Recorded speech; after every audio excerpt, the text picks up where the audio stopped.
Buenos días, don Eli. Buenos días, Marcelo. Muchas gracias a usted por venir y muchísimas gracias por estar acá con nosotros. Estamos con don Eli Feinsack.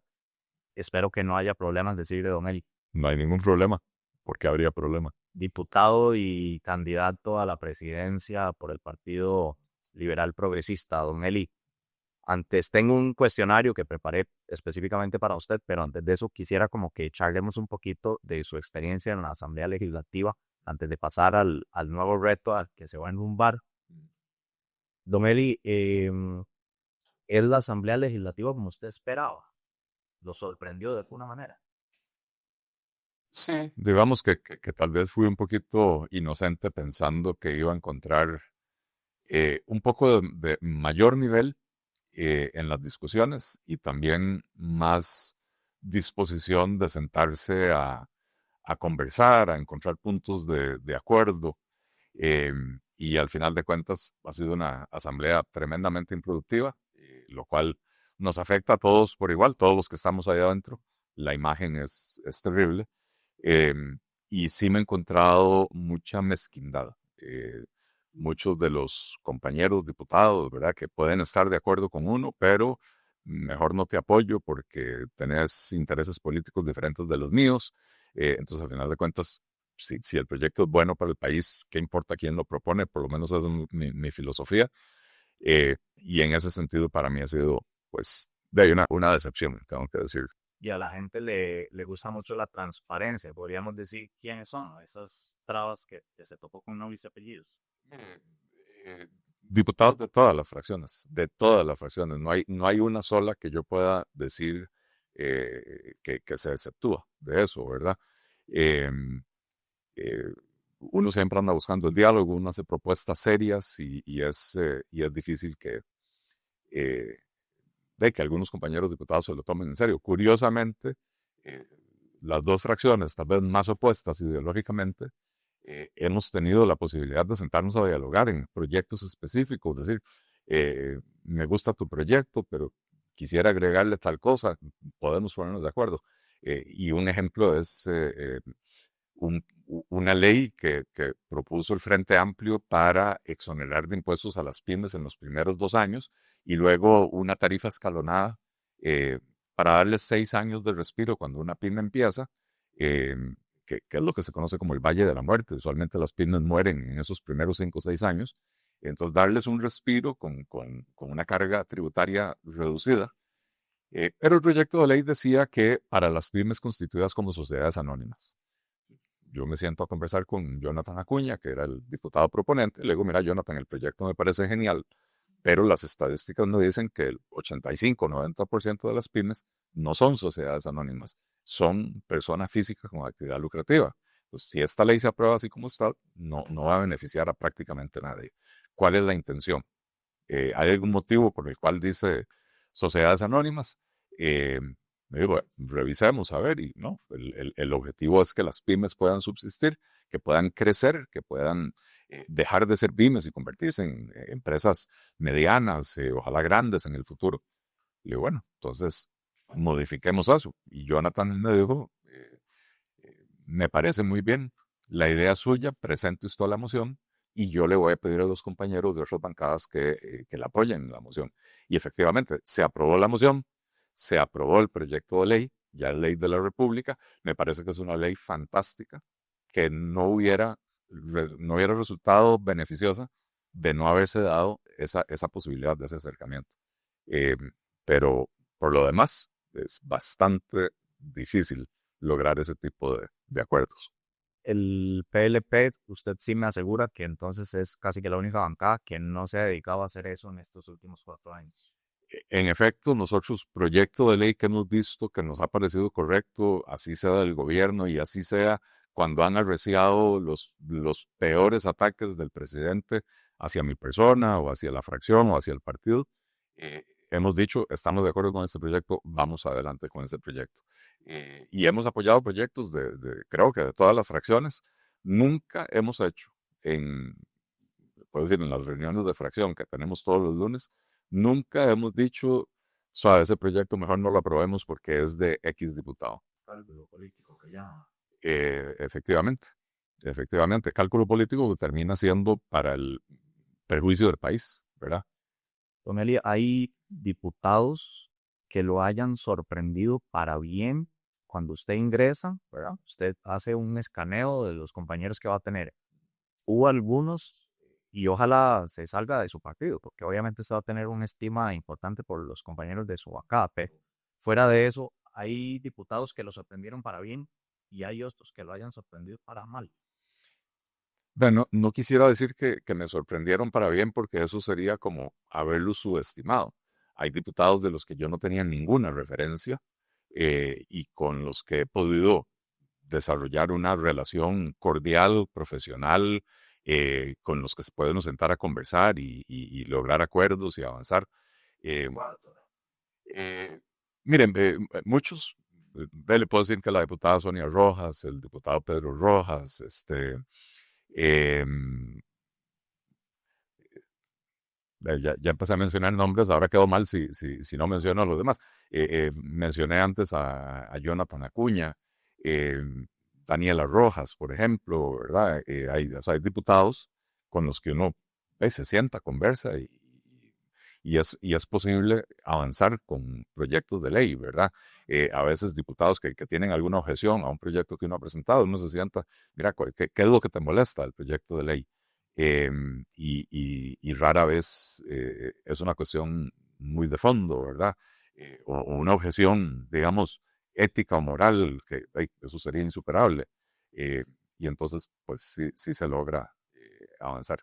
Eh, Mencioné tres, hay más, pero sí, o sea, como te digo, hay diputados de los que yo no tenía ninguna referencia, no sabía qué esperar de ellos, ni para bien ni para mal, y con los que uno ha podido ir desarrollando esa relación, ¿verdad? Que permite que las cosas avancen. Para mal. Eh, Que tal vez esperaba un poco más de ellos, de altura, sí, pero sí, sí, propuesta. sí los hay, prefiero no mencionar nombres, pero hay un diputado que antes de ser diputado, más unos años antes de ser diputado, me había venido a buscar a mi oficina personal, ¿verdad? O sea, me contactó por redes sociales y me dijo, yo lo leo a usted en el periódico, me gusta mucho cómo piensa, eh, eh, voy a estar en San José en tal fecha, usted me recibiría. Tuvimos una conversación amenísima, súper agradable, eh, y de una vez que lo tengo de compañero diputado, rival, digamos, de otra fracción, pues se da uno cuenta de que hey, todo lo que digo que está de acuerdo conmigo, por cálculo político no lo está, ¿verdad? Que si uno se opone a alguna propuesta de él, se resiente y ese resentimiento le dura semanas y imposible conversar, pero prefiero dejarlo ahí. ¿Y por qué no, no siente que el costarricense agradecería más bien esa transparencia de decir quiénes son esas personas, cuando tal vez usted considera como candidato a la presidencia que hay alguien que no está haciendo tal vez las cosas bien? Mire, a mí me quedan, no sé, 7, 8 meses como diputado. Yo todavía tengo tenemos una agenda muy importante de proyectos en la Asamblea Legislativa que quiero que avance. Y lo peor que podría hacer en estos momentos es pararme a majar callos de compañeros y compañeras y, y echarle, digamos, echarle sal a mis propios proyectos, porque eso haría que no puedan avanzar. También aspiro a la presidencia de la República y yo quiero, bajo mi presidencia, bajo mi mandato, que en Costa Rica prevalezca el diálogo y el respeto. Y entonces, ¿qué gano yo con empezar a ofender a personas que podrían tener algún puesto o alguna influencia en el futuro? Usted sabe que en los partidos tradicionales los diputados actuales tienen influencia en quienes van a ser los diputados de sus regiones, etcétera. Y entonces, ¿qué gano yo indisponiendo a la gente? Don Eli, la gente tiene en la cabeza casi que como el proyecto estrella del PLP durante estos 4 años, la rebaja al marchado. ¿Usted considera que ese es el más importante o hay uno al que le guarde también la misma estima? Mire, nosotros hablamos en la campaña pasada de la necesidad de eliminar impuestos. El marchamo es el más sonado porque es el que más golpeaba el bolsillo de los costarricenses y el que más alivio provocó. Pero tengo que decir que, cosa que se sabe poco, nosotros hemos logrado eliminar y reducir 23 o 24 impuestos. Eh, o sea, este no es el único. Eh, por otro lado, algo que me enorgullece muchísimo es que nosotros hemos sido fieles a lo que prometimos hace 4 años. Si usted revisa los proyectos de ley presentados por la fracción del PLP como fracción, eh, va a ver que son 100% compatibles con el plan de gobierno que habíamos publicado hace 4 años, con lo que dijimos en campaña que íbamos a hacer.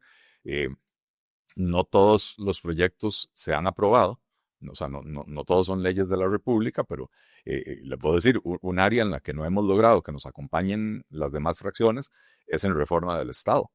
Pero los proyectos ahí están presentados. El proyecto para fusionar el Ministerio de Hacienda, el Ministerio de Economía y el de Planificación Económica en un solo Ministerio de Desarrollo Económico y Competitividad, ese ha contado con la oposición del gobierno, porque no es un proyecto del gobierno, y ha contado con la oposición de los partidos tradicionales y de la izquierda, porque defienden a las instituciones por las instituciones y no por el servicio que deberían darle a la ciudadanía.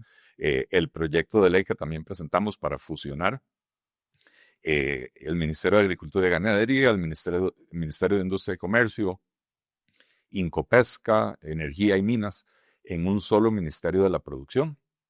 Nuevamente, hacer más pequeño el aparato estatal sin cancelar o sin cerrar los servicios que se le brindan a la ciudadanía. Es otro proyecto que ahí está atascado, que no logra avanzar con la oposición de todo el mundo, ¿verdad? Del gobierno y del resto de la oposición. Hemos presentado proyectos de ley, imagínense, para cerrar la Agencia Espacial Costarricense. Usted me puede decir, Marcelo, ¿dónde está la Agencia Espacial Costarricense? No existe, pero se creó por ley y como no existe y la ley es impracticable, propusimos derogar esa ley. Imagínense que ni eso se atrevieron a cerrar, algo que no existe.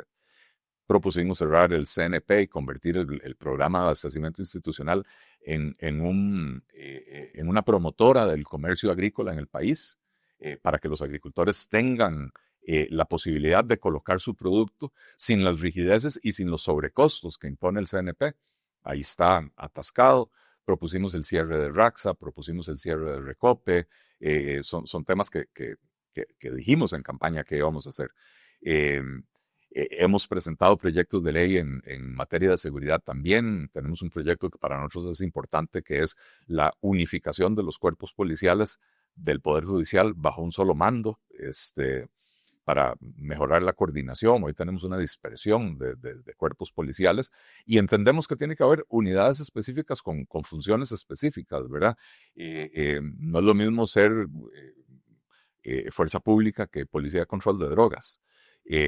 Pero al final de cuentas tenemos policías bajo el Ministerio de Hacienda, bajo el Ministerio de Ambiente, bajo el Ministerio de Transportes, etcétera, y al final de cuentas la coordinación entre esas fuerzas policiales no es la ideal. Ese proyecto se presentó, fue archivado, lo volvimos a presentar con algunas mejoras, algunos cambios que habían sugerido compañeros diputados en el proceso. Ahí sigue en el trámite. Tengo un proyecto de ley que yo creo que sería importantísimo para crear una base de datos de ADN de los privados de libertad que soliciten o se les vaya a dar un beneficio extracarcelario, ¿verdad? Que de estos que pueden salir durante el día y regresan a dormir, o salen entre semana y regresan el fin de semana, o que van para la casa con tobillera o lo que sea, que sepan que salen, pero dejan una muestra de ADN, de manera que si reinciden y si vuelven a delinquir, va a ser mucho más fácil identificarlos y mucho más rápido atraparlos. Es un proyecto de ley que ya pasó por comisión. Ahí está, todavía no ha habido el consenso necesario para poder llevarlo al plenario. Pero como le digo, hemos sido absolutamente coherentes con lo que planteamos hace 4 años. Hemos también entendido y leído los tiempos que vivimos. Hace 4 años en campaña nadie hablaba de temas de seguridad, porque el problema empezó a recrudecer ya después de las elecciones, en el 2022 y sobre todo en el 2023. Y entonces, bueno, entendiendo los tiempos, presentamos proyectos dentro de nuestra línea para aportar también en esa discusión. Así que hay muchísimos proyectos que hemos presentado, de los que yo me enorgullezco, algunos que ya son leyes de la República y otros que vamos a seguir insistiendo. ¿Cómo siente el apoyo de la gente a raíz de este trabajo? Porque usted lo siento muy satisfecho con el trabajo que han realizado.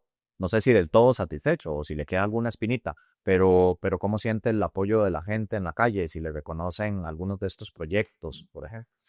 Mire, yo no estoy satisfecho porque uno quisiera que todo lo que uno propuso se convierta en ley de la República. Somos la fracción legislativa más pequeña y entonces haber logrado eliminar o reducir 24 impuestos para mí es un logro grande, ¿verdad?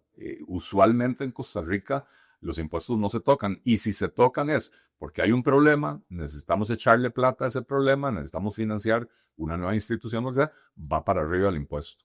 Y nosotros lo que estamos planteando es, dejemos de recargar el bolsillo de los costarricenses con tanto impuesto. Entonces, me satisface, claro, haber logrado convencer al resto de los diputados, que en su mayoría son estatistas, de la necesidad de eliminar impuestos. Entonces, eso me produce satisfacción, pero ciertamente uno quisiera ver más proyectos aprobados. ¿Qué le puedo decir? En la calle, yo tengo la sensación de que el trabajo legislativo no se sigue con tanto detalle, ¿verdad? Eh, la gente sabe que se redujo el marcham, ¿verdad? Mucha gente ni siquiera sabe de quién es la paternidad. Usted recordará que después de que Rodrigo Chávez se opuso rabiosamente a ese proyecto de ley, 3 días antes de su aprobación definitiva, lo apoyó y después salió prácticamente a decir, esto fue un proyecto del gobierno, lo cual es absoluta mentira, ¿verdad? Pero él quiso arrogarse esa paternidad. Eh, y entonces los comentarios que uno recibe en la calle son más por el trabajo de control político, que es a lo que la gente le presta más atención, que por los proyectos en sí. Lo del marchamo es un tema recurrente, siempre la gente lo reconoce en la calle, eh, pero sobre todo la coherencia política de saber apoyar proyectos de otras fracciones y del gobierno de la República cuando son buenos para el país, pero también de saber pararse y oponerse cuando son propuestas que consideramos que son nocivas. Eso la gente lo reconoce mucho. La decencia en el trato con las personas, en contraposición a lo que vemos todos los miércoles desde Casa Presidencial, ¿verdad? Son cosas que la gente le reconoce a uno. Y el hecho de que uno haya tenido la valentía de pararse firme y decirle al presidente 4 verdades también cuando ha sido necesario, ese tipo de cosas la gente me lo reconoce. Eh, Después se me acerca gente que me dice, me gusta su trabajo, pero quisiera que apoye más al presidente de la República. Es una conversación un poco más difícil, ¿verdad? Porque yo no soy un diputado oficialista, yo no pienso igual que el presidente de la República. Yo voy a apoyar al presidente en la medida que proponga cosas que yo considero que son beneficiosas. Jamás voy a apoyar al presidente en su proyecto que yo percibo como autoritario, totalitario y de permanencia en el poder. Jamás voy a apoyar al presidente en eso. Jamás voy a apoyar al presidente en la mala crianza, en el irrespeto, en el maltrato a las personas. Jamás voy a apoyar al presidente en la falta de respeto a los medios de comunicación colectiva. Y entonces, depende de qué entienda la persona por apoyar más al presidente, puede ser que tengamos acuerdo o desacuerdo, ¿verdad? Pero sí tengo que decir que en general, yo ando recorriendo el país, lo he hecho durante los 4 años, no es una cuestión de que porque ahora soy candidato lo estoy haciendo. Eh, y, y el trato de la gente en la calle es decente, es amable, es respetuoso.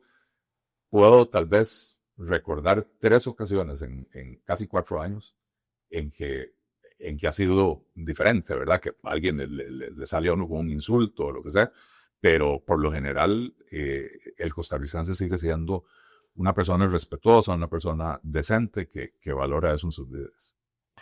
Don Eli, le voy a ser muy sincero, en las elecciones anteriores el PLP surgió, ¿verdad?, de manera sorpresiva y irrumpió en la política de una manera que a muchos nos sorprendió, ¿verdad? Muchos decían, qué bueno Eli, probablemente le va a hacer muy bien llegar a ser diputado y va a agarrar mucha fuerza y puede ser, es más, muchos lo veían como un candidato muy fuerte para las siguientes elecciones, ¿verdad? Porque usted iba a tener como un proceso interesante. Pero ahora, ¿cómo analiza usted que en las primeras encuestas uno esperaría, o por lo menos hace 4 años uno esperaba que en estas primeras encuestas usted o el partido estuviera más arriba? ¿Por qué en estas primeras encuestas se derrumbó todo ese impulso que había logrado en tan poco tiempo? Bueno, no es en estas primeras encuestas. A mí no me ha sorprendido ninguna encuesta y en el equipo de trabajo lo tenemos clarísimo. Hace 4 años nos partimos prácticamente de cero. Y es una buena posición para estar. Si usted analiza los últimos 4 procesos electorales, o los últimos 3, quien lideraba la intención de voto en septiembre del año antes de las elecciones nunca fue el presidente de la República. O sea, nunca fue la persona que resultó electa presidente de la República. Y además, las últimas 3 personas que ganaron la presidencia en septiembre figuraban dentro del margen de error, ¿verdad? Y entonces, a nosotros eso no nos preocupa. La Asamblea Legislativa es una moledora de reputaciones, siempre, pero más lo ha sido ahora con el presidente constantemente atacando y machacando. Tenemos un presidente que es fantástico para encontrar culpables, pero que realmente ha hecho muy poco, ¿verdad? Que a la hora de uno decir, ok, ¿cuáles son logros específicos del presidente o del gobierno de Rodrigo Chávez? Prácticamente nada. ¿Por qué? Porque hace planteamientos mal hechos o hace planteamientos irrazonables que él sabe que se los van a rechazar para poder decir, vean, yo lo intenté, pero no me dejaron. Y no es cierto, él ni siquiera intenta. Él no ha hecho ningún intento, voy a decir, por construir la Marina de Limón.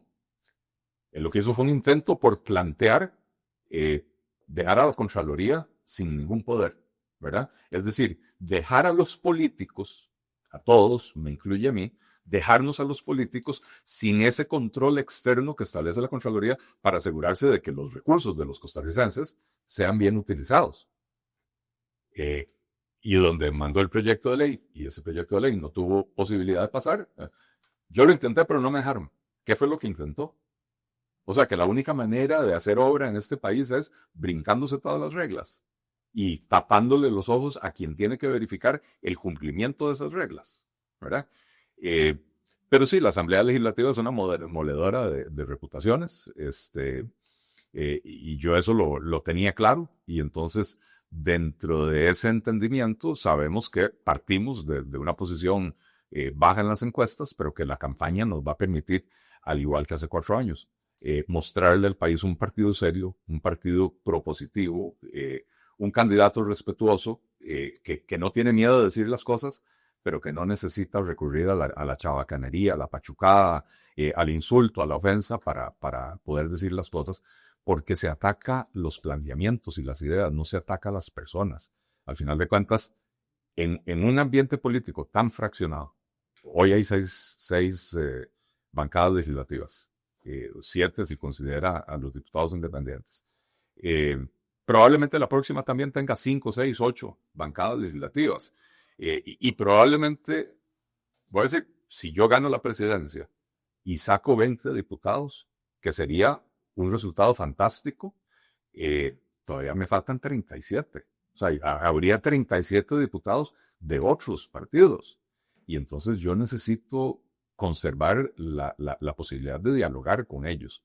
Si yo de entrada salgo con los tacos de frente, a golpear, a patear, bueno, cuando yo llegue a ser presidente, con la mayor fracción, pero todavía en minoría, va a ser muy difícil que logre sacar cosas adelante. Entonces, para nosotros la campaña nos presenta una oportunidad de recordarle a los costarricenses cómo somos, qué planteamos, que fuimos absolutamente coherentes entre lo que prometimos hace 4 años y el trabajo que hicimos en la Asamblea Legislativa, que el pueblo costarricense nos premió con una fracción, pero no dejó de ser la fracción más pequeña de la Asamblea Legislativa, y que si les gusta nuestro trabajo, necesitamos una fracción mayor, necesitamos el control del Poder Ejecutivo para poder llevar adelante estos proyectos con el impulso que le da a uno estar en la presidencia de la República. Vea que el año legislativo está dividido en 4 trimestres. Hay 2 trimestres al año donde el gobierno define la agenda de la Asamblea Legislativa. Y en este gobierno han sido periodos prácticamente perdidos. De todo el primer año, año y medio, casi no teníamos nada que hacer en la Asamblea Legislativa durante los periodos de sesiones extraordinarias porque el gobierno no convocaba nada. Y después ahora convoca proyectos muy poquitos, muy polémicos que atascan la dinámica legislativa. Pero imagínense que los proyectos de uno, los proyectos de la oposición, solo tienen 6 meses al año para avanzar, porque los otros 6 meses el gobierno no los convoca. Entonces, imagínense lo que podemos lograr con una fracción más amplia y con el control del Poder Ejecutivo, proponiendo el año entero, no solo en sesiones extraordinarias, los proyectos que queremos que avancen, pero además con vocación de diálogo, Marcelo, con poder sentarse con las fracciones y decir, ok, pueblo soberano, ¿a ustedes qué les interesa? Frente Amplio, ¿a ustedes qué les interesa? Nueva República, Liberación, Unidad y quien sea que llegue a la Asamblea Legislativa. ¿A ustedes qué les interesa? Armemos una agenda en común. Pero eso sí, estos son los proyectos del gobierno que queremos que nos apoyen a cambio de estos 8 apoyos. Sí, no se necesitan 40 diputados. No se necesitan.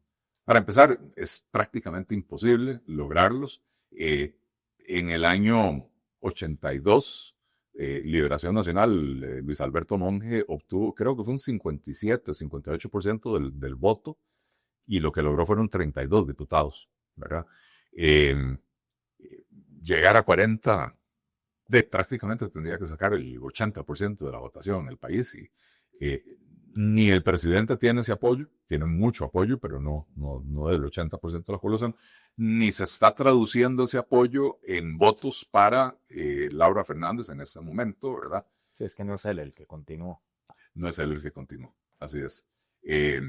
Pero sea quien sea que gane, va a necesitar, si quiere que algo avance, porque si vamos a continuar con este discurso de división, de resentimiento, de provocar fisuras en la cohesión social costarricense, nada va a avanzar en los próximos 4 años tampoco. Pero que llegue a la presidencia de la República, y en caso de ser yo, tengo la absoluta claridad de que Costa Rica requiere profundas transformaciones. Y que aunque uno saque 20 diputados o 25 diputados, todavía va a estar en minoría. Todavía va a necesitar el apoyo de los partidos de oposición, o por lo menos de algunos de ellos. Y entonces entender que hay que recuperar la capacidad de dialogar es fundamental. Y nota esa capacidad de dialogar en, por ejemplo, Laura Fernández, que es la que encabeza ahorita las encuestas y que es la propuesta del oficialismo para una continuidad. Tendríamos que preguntar cuál Laura Fernández. La Laura Fernández que está bajo la influencia de Rodrigo Chávez e intenta imitarlo y imitarle el estilo. Con esa no hay forma de avanzar. La Laura Fernández que yo conocí hace muchos años, antes de que tan siquiera pensáramos en Rodrigo Chávez, ¿verdad?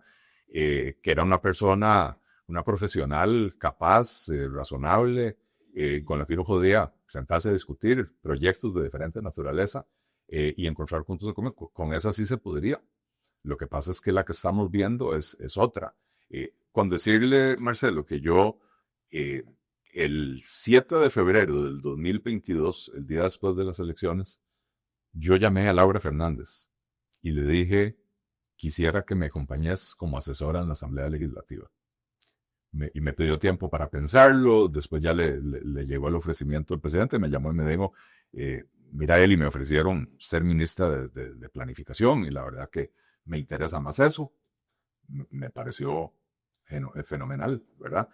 Ya estando yo como diputado y ella como ministra, la llamé y le pedí una reunión y le dije, mira, yo sé que Rodrigo Chávez habló de reforma del Estado estando en campaña, y yo sé que vos, que has sido funcionaria de planificación, has trabajado en el área de reforma del Estado y vos sabes que a mí me interesa mucho la reforma del Estado. Entonces, hagamos una cosa, decime cuáles van a ser las prioridades del gobierno para no atravesar el caballo y yo me dedico a las otras áreas donde el gobierno no manifiesta interés. Me hablaron del sector social, me hablaron de obras públicas y transporte, me hablaron de vivienda. Dije, perfecto. Yo me voy a dedicar a la parte económica y productiva. a plantear la reforma del Estado. Pero resulta que cuando tenía los proyectos listos, la volví a llamar, le pedí una cita, de hecho, hablé con la entonces ministra de la Presidencia, que era Natalia Díaz. Hicimos una reunión con Natalia Díaz, Nogui Acosta, ministro de Hacienda, Francisco Gamboa, ministro de Economía, y Laura Fernández, ministra de Planificación, para analizar estos proyectos de ley. Y después de que les presentamos con todo lujo de detalles y a profundidad lo que estábamos planteando, la respuesta fue: no estamos de acuerdo por dos razones. Uno, porque la agenda que nos interesa es la que plantea el gobierno, no nos interesa la de nadie más. Y dos, porque si eso avanza, 3 de los 4 que estamos en esta mesa vamos a perder el trabajo. ¿Cómo? O sea, ciertamente, si hay 3 ministerios económicos, planificación, hacienda y economía, y yo fusiono esos 3 en uno solo, pues solo va a haber un ministro. 2 se quedarán sin trabajo. Ahora, ¿qué les dije yo? Vean, señores, un proyecto de esta magnitud, porque es un proyecto complejo, no tarda menos de 1 año y medio o 2 años en salir de la Asamblea Legislativa. Y se le puso un transitorio de 2 años para completar la fusión, porque tampoco es tan fácil lograrla en la práctica, ¿verdad? Es más, les dije yo, si yo soy el próximo presidente de la República, el problema es para mí. Porque yo soy economista, yo tengo un montón de amigos economistas, y solo voy a poder nombrar a uno ministro, porque los otros 2 ministerios desaparecerían, ¿verdad? Entonces, déjenme ese problema a mí. No hubo manera. O sea, fue muy claro el mensaje. Si el proyecto no es del gobierno, no lo vamos a apoyar, y si ese proyecto se llega a aprobar, podríamos perder el trabajo los que estamos aquí, entonces no nos interesa. Y si esa va a ser la actitud de Laura Fernández, que yo no creo que llegue a ser la presidenta de la República, pero si esa va a ser la actitud de ella, ese diálogo no va a existir. Don Eli, hacemos hablar. Yo me imagino que usted es consciente de que las abruptas salidas que ha tenido en su partido le han golpeado un poco la imagen. ¿Es consciente usted de eso? Absolutamente. También creo que es tiempo pasado, que ya se superó.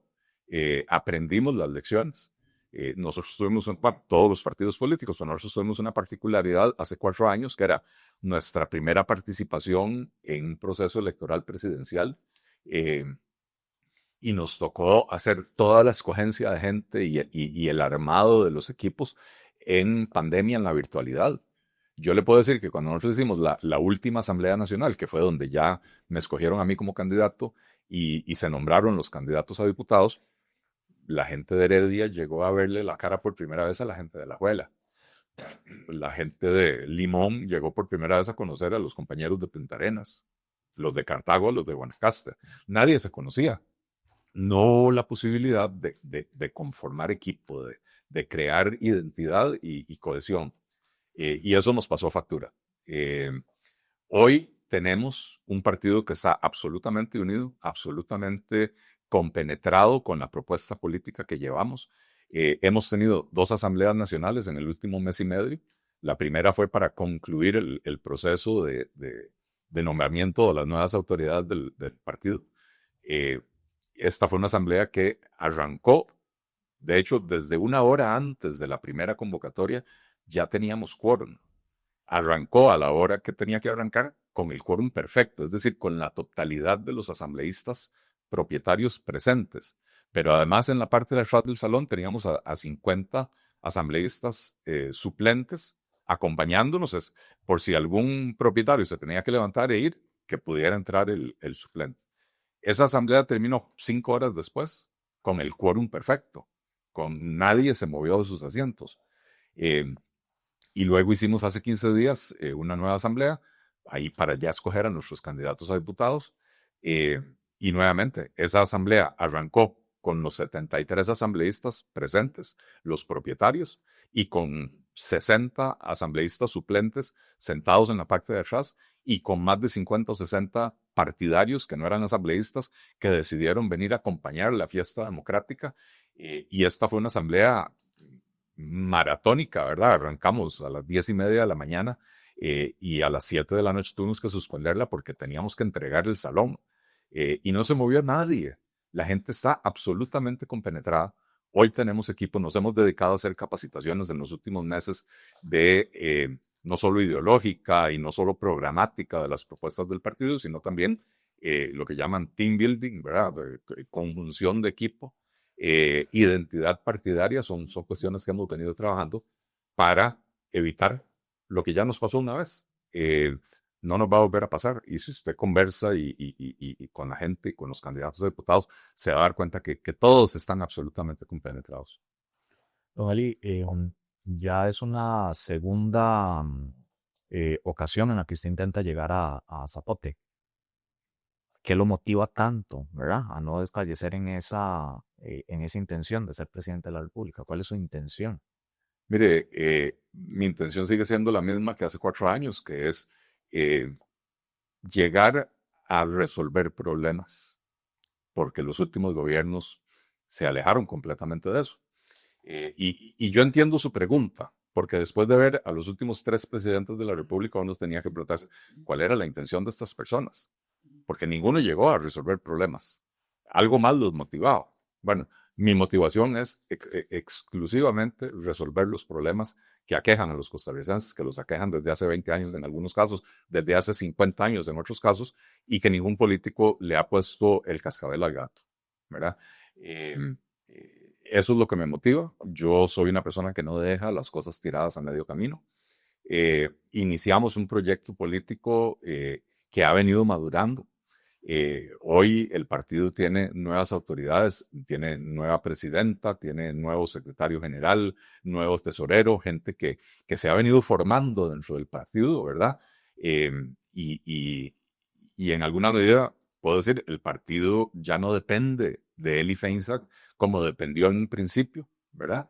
Que yo llegué a ser en un momento presidente del partido, jefe de fracción, eh, ocupaba varios cargos. Hoy en día yo no ocupo ningún cargo dentro del partido, únicamente el de candidato presidencial.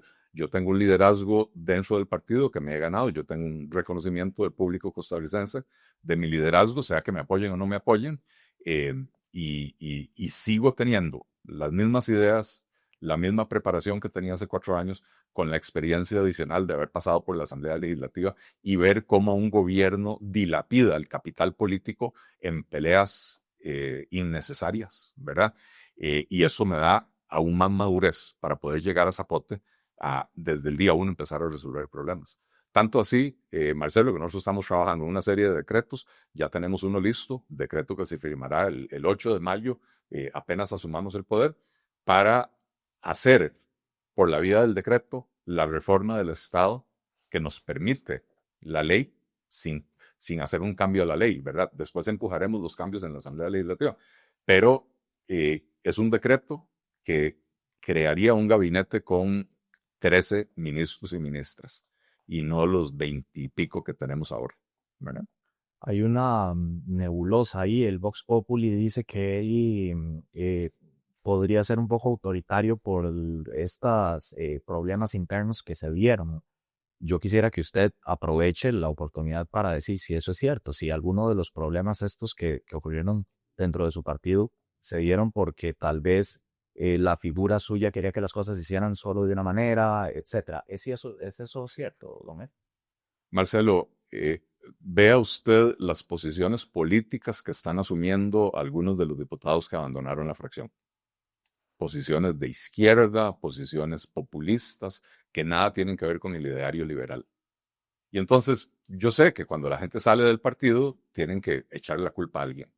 Y lo más fácil es echarle la culpa a la cara más visible del partido. Pero cuando ya usted ve sus acciones, no sus palabras, lo que están haciendo en la Asamblea Legislativa, las iniciativas que están apoyando, en línea con quién están votando, Frente Amplio, por si no se ha entendido la referencia, están votando con la izquierda. Y entonces es gente que traicionó a los votantes que querían tener una bancada liberal en la Asamblea Legislativa. Los que deben de dar explicaciones son ellos, no soy yo, ¿verdad? Yo no soy autoritario, pero sí le puedo decir que soy firme y que así como en el partido no caben personas que se meten en problemas con la ley, que tienen actividades cuestionables con proveedores del Estado, etcétera, eh, y no, digamos, no nos volvimos locos tratando de mantenerlos adentro para que no se viera una salida, sino que dijimos, no, mire, lo que usted hizo es indefendible, nosotros no podemos defenderlo, si no le sirve que no la defendamos, eh, las puertas están abiertas, ¿verdad? Esa misma actitud voy a tener yo como presidente de la República. Si usted va a ser mi ministro y yo me doy cuenta que usted está en negociaciones extrañas con proveedores del Estado o que usted está defendiendo intereses que no son los de los votantes que nos llevaron al poder y los de los costarricenses, porque yo pretendo ser el presidente de todos los costarricenses y no solo de los que me dieron el voto, ¿verdad? O no solo de los que me apoyen en las encuestas.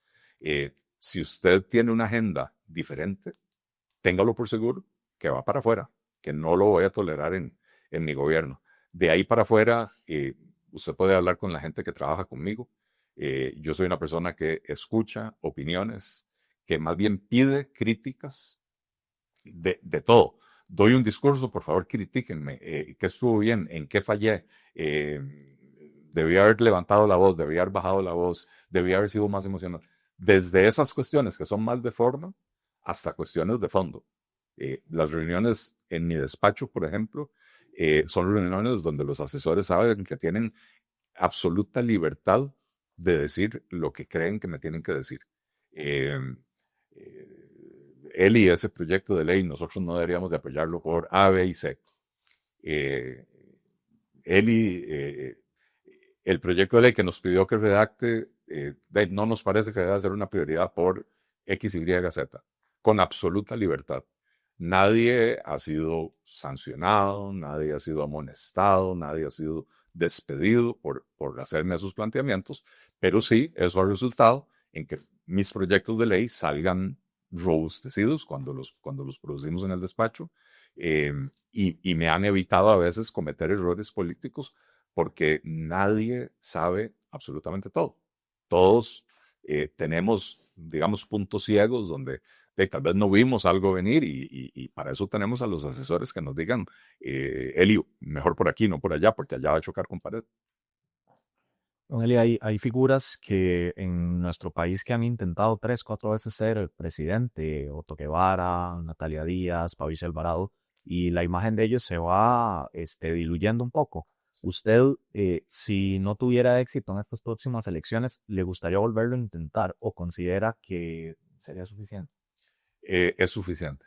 2 veces es suficiente. Eh, para empezar, todas esas personas que usted mencionó son personas que han empezado su carrera política muy jóvenes. Eh, y entonces, si usted se postula por primera vez a los 30 años, eh, puede llegar a los 50 habiendo intentado 5 veces ser candidato presidencial. Yo empecé mi participación política a los 53 años. Yo en este momento tengo 60. Y entonces tengo toda la energía del mundo, pero no tengo la intención de vivir el resto de mi vida en esto. Así como nunca antes viví de la política, no tengo la intención de vivir el resto de mis días dependiendo de la política. Voy a seguir involucrado. Yo creo que el Partido Liberal Progresista es un partido que merece permanecer en el tiempo, y en la medida que yo pueda ayudar a solidificar la presencia del PLP en el país, ahí voy a estar. Pero el partido tiene que tener la capacidad de generar esos liderazgos alternativos para que dentro de 4 años haya otro candidato o candidata presidencial. Igual que hace 6 meses la gente me decía, pero es que nadie puede ser presidente del partido, solo usted. No, señor. Nosotros hemos venido trabajando en el partido en identificar esos liderazgos, darles las capacitaciones necesarias, en algunos casos incluso enviarlos al extranjero a recibir capacitaciones en temas de administración política, en temas de ideología liberal, etc. Y hoy tenemos un comité ejecutivo nacional en el que Eli Feinsack no es parte, ¿verdad? Eh, y entonces seguiré en ese trabajo, pero como candidato presidencial no me interesa volver a hacerlo. También porque yo ya voy entrando en otra etapa de la vida. Yo tengo una hija de 28 años, otra que pronto cumple 25, eh, y no vive en Costa Rica. Y mi esposa y yo queremos tener la libertad de no sé, que si una de ellas va a tener un hijo o hija, que podamos montarnos en un avión e ir a estar allá para acompañarla en el nacimiento, poder visitar a los nietos, me adelanté, poder participar en sus bodas si es que se llegan a casar, ¿verdad? Porque hoy en día ya uno no sabe. Y entonces quiero seguir aportándole al país, pero como candidato presidencial, 2 veces es suficiente. La democracia necesita renovación constante. Don Eli, hábleme de su programa de gobierno nuevo, ¿verdad? Evidentemente, usted presentó uno hace 4 años, pero el país ahora tiene otras necesidades. ¿Qué diferencias o cuáles son las diferencias más marcadas que cree usted que va a tener este nuevo programa de gobierno suyo? Mire, el enfoque definitivamente, hace 4 años nadie hablaba de seguridad. Hoy nuestro pilar número uno en la campaña es darle un golpe certero al narcotráfico y al crimen organizado. Eh, Hicimos un esfuerzo enorme por atraer a la mejor gente posible para elaborar esa parte del plan. Producto de ese esfuerzo, hoy tenemos a Tania Molina como candidata a la primera vicepresidencia. Tania es una de las expertas, si no la experta más reconocida en el país en materia de seguridad, de criminología. Y con ella ha llegado un grupo de profesionales de diferentes áreas, criminología, criminalística, ciencias policiales, etcétera, que nos han ayudado a tener un programa robusto en materia de seguridad. Eh, Perdón, y ya que reunió a estas personas, ¿cuál es el plan? O sea, ¿cómo pretenden darle un golpe a un grupo tan fuerte como los que reúnen el narcotráfico? Mire, lo primero es que hay que retomar control del territorio nacional. Tenemos muchos años de tener a los policías acuartelados, en buena medida porque no se han comprado el equipo y los uniformes, etcétera. Los que tiene a los policías en las delegaciones, tienen las botas rotas, tienen los uniformes en mal estado, tal vez no tienen el equipo de radio para comunicarse. Otro día veía una estadística, no me acuerdo, 40, 50% de los carros de la policía están varados y ni siquiera se les está dando un mantenimiento. Muchos ni siquiera tienen las armas del reglamento. Y entonces, claro que hay que tenerlos guardados en la delegación, porque ¿cómo van a salir a combatir a una organización que tiene recursos mucho superiores, ¿verdad? Entonces, lo primero es sacar a los policías a la calle, a recuperar el control del territorio nacional. Y estamos claros que para eso tenemos que equiparlos, darles los uniformes, las botas, las armas, el equipo de comunicación, los vehículos que necesitan para poder hacer este trabajo.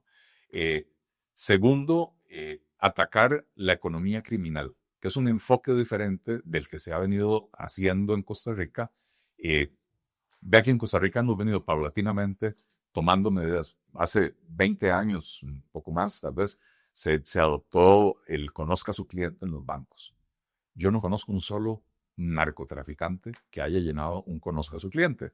Ellos operan por medio de testaferros o ahora usan criptomonedas o mantienen efectivo. Y vea que a veces detienen a esta gente y tienen $2 millones en efectivo en la casa, ¿verdad? Eh, y entonces él conozca a su cliente, termina dificultándole la vida a los ciudadanos de bien, pero no es efectivo contra los narcotraficantes. Después se inventaron extinción de dominio. Ya tenemos extinción de dominio en la legislación. No ha sido muy efectiva. Ahora hay un grupo grande de diputados que quiere hacer algo mucho más atroz, que es permitir que a usted le congelen sus bienes o sus activos sin que exista una acusación contra usted. Con solo que haya una sospecha de que Marcelo está involucrado en algún negocio, muestra digamos, un nivel de enriquecimiento y las autoridades no están claras de dónde salió ese dinero. Sin que le avisen, sin nada, le pueden congelar sus bienes. Después le dan 3 días hábiles para que usted demuestre el origen ilícito de sus bienes. Imagínense, de 3 días hábiles para demostrar cosas que uno hizo hace 10 años o 15 años que dieron resultados ahora y le permiten a uno cambiar el carro, comprar una casa, etc. Eso termina afectando a la gente que hace las cosas bien. Pero no suelen, don Eli, perdón, no suelen ser esas cuentas muy claras. O sea, vamos a ver, para mí es muy sencillo demostrar ¿de dónde saqué mi carro? Me explico. No siento que una persona que esté haciendo las cosas bien Yo compré mi casa hace 15, 16 años. ¿Usted cree que yo sé dónde tengo yo la escritura de esa casa? Hacienda le pide a uno que uno guarde los documentos por 5 años.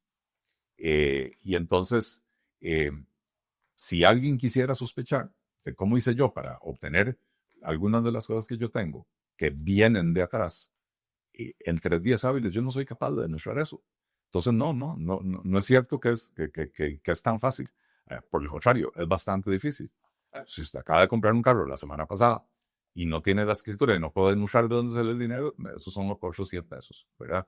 Pero aquí se abren portillos para que personas inocentes paguen las consecuencias, y una vez más, el narcotraficante usa testaferros.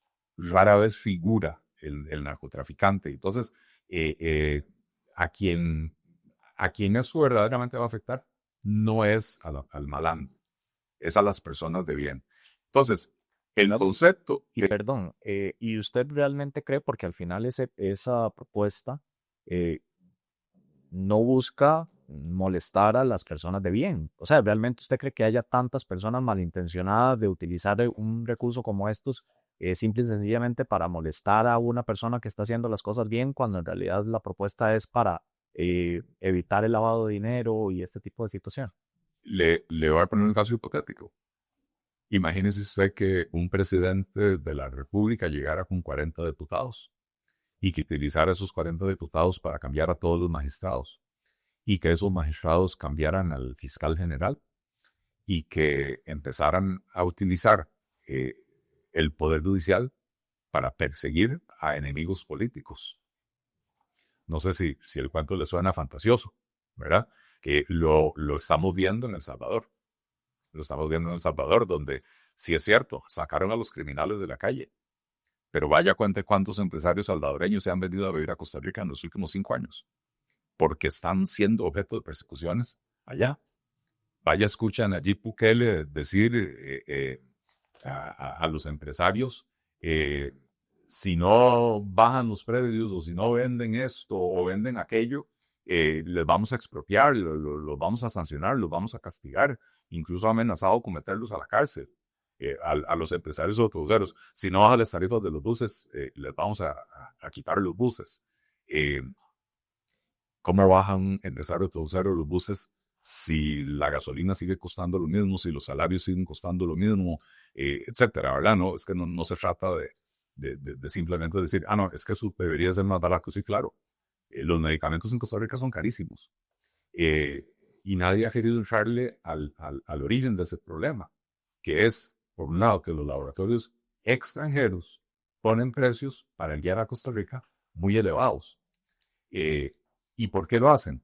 Porque cuando ese medicamento que ya trae autorización de la autoridad, la FDA de Estados Unidos, trae autorización de la EMA de Europa, trae autorización de Japón, trae autorización de Colombia, llega a Costa Rica y le dicen, aquí usted tiene que repetir todos los estudios desde cero. Inscribir un medicamento en Costa Rica puede tomar 2 años. Esos 2 años, la empresa tiene que tener farmacéuticos, regentes, contadores, abogados, un montón de gente en planilla. Eso cuesta dinero. Y entonces la empresa dice, como sabemos en Costa Rica eso va a tardar 2 años, eh, tengo que venderlo caro. Después de que usted aprueba con el Ministerio de Salud, después de 2 años, aprueba con el Ministerio de Salud, va a participar en una licitación de la caja, y la caja lo obliga a repetir el mismo proceso, porque la caja no acepta la inscripción del Ministerio de Salud. O sea, son 2 veces el mismo procedimiento que ya usted aprobó en muchos países, ¿verdad? Eh, y entonces yo puedo, como quiso hacer este gobierno, limitar el margen de utilidad de las farmacias locales. Pero el problema no es el margen de utilidad de las farmacias locales. El problema es que el importador a Costa Rica tiene que pagar el precio que el laboratorio externo pone. ¿Y por qué el laboratorio extranjero da un precio más alto a Costa Rica del que le da a Colombia, del que le da a España, del que le da a Nicaragua? Porque tenemos una maraña regulatoria que ni este gobierno ni ninguno anterior ha querido resolver. Eh, Entonces, sí, cuando usted le da poderes a ver, una enseñanza que le dan a uno cuando uno empieza a estudiar políticas públicas, y yo tengo una maestría en economía con especialidad en políticas públicas, lo primero que le dicen a uno es, nunca diseñe una política pública pensando en que las mejores personas la van a implementar. Piense siempre en las consecuencias de que sean las peores personas quienes las van a implementar. Porque de la política, extinción de dominio, si a nadie se le ocurre abusar de la herramienta, podría ser muy efectiva contra el narcotráfico. Lo que pasa es que, ¿qué garantía tengo yo, una vez aprobada la extinción de dominio, de que dentro de 5 años las condiciones no van a haber cambiado y va a haber gente que va a venir a abusar de esa herramienta para perseguir a rivales políticos, para perseguir a rivales comerciales, para eliminar competencia, porque todo eso al final termina afectando a la ciudadanía costarricense? Entonces, volviendo a la pregunta, el concepto de economía criminal es mucho más amplio que simplemente atacar las finanzas de los narcotraficantes. Porque cuando usted entiende que hay toda una economía criminal, que los narcotraficantes no solo trafican drogas, muchas veces están involucrados en contrabando de cigarrillos, contrabando de licor, contrabando de especies protegidas que sacan de nuestros bosques, que están involucrados en bienes raíces, están involucrados en cirugía estética, están involucrados en un montón de cuestiones. Entonces, cuando usted empieza a atacar todas esas actividades que les permiten a ellos financiarse, porque son las actividades que usan para lavar el dinero mal habido, logra darle un golpe certero a esas finanzas. Lo otro que es necesario, la coordinación entre todos los cuerpos policiales. Ya había hablado de esto cuando mencioné el proyecto de ley que presentamos, pero aún si no se aprueba ese proyecto de ley, llevamos un par de años donde prácticamente no ha habido coordinación o cooperación entre el OIJ y la Policía de Control de Drogas, entre el OIJ y la Fuerza Pública, entre la Policía de Control de Drogas y la DIS, ¿verdad? Tenemos un país que está sufriendo una situación de inseguridad tremenda. Tenemos unos cuerpos policiales insuficientes en tamaño para la magnitud del problema que tenemos. Y encima de todo, tenemos una actitud de quienes nos gobiernan hoy de no dialogar, no dialogan ni siquiera entre las propias policías del Poder Ejecutivo. Cuando usted tiene los recursos tan limitados, tiene que juntarlos y ponerlos a funcionar para el bien del país. Y entonces, si la Policía de Control de Drogas está haciendo investigación, voy a decir cualquier cosa, está haciendo investigación en Guajiriquil, y el OIJ está haciendo investigación en Sierpe, intercambien información, ¿verdad? Cooperen. El OIJ es muy pequeño para tener presencia en todo el país. La PCD, Policía de Control de Drogas, es muy pequeña para tener presencia en todo el país. Bueno, entonces, cooperen y dialoguen. Ambas están generando investigación e inteligencia acerca de los movimientos de estos grupos narcocriminales. Compartan esa información, compártanla con la fuerza pública para poder hacer los operativos que nos permitan atacar con efectividad a estos grupos criminales. Entonces, cuando ya usted lo ve desde de una forma integral, el problema del narco, de la economía criminal, de retomar el control del territorio, de incrementar la cooperación entre cuerpos policiales, puede dar un golpe efectivo a estas organizaciones, puede hacer que el negocio de ellos deje de ser rentable en Costa Rica y empiecen a buscar otros horizontes, ¿verdad? Porque nos hemos enfocado por mucho tiempo en soluciones tradicionales. Que cuando haya, ¿cómo se llama? Escáneres, de aquí no va a volver a salir un gramo de cocaína. Y pues ya están los escáneres en Puerto Limón y sigue pasando la droga y sigue llegando a Europa la droga. Entonces, no hay una solución mágica. Hay un conjunto de soluciones que hay que trabajar de forma integrada, de forma multidisciplinaria, para poder dar ese golpe al narco. Wally, hay dos tipos de violencia actualmente que desangran a Costa Rica. Está primero la violencia que están aplicando las bandas de narcotraficantes con sicarios, etcétera.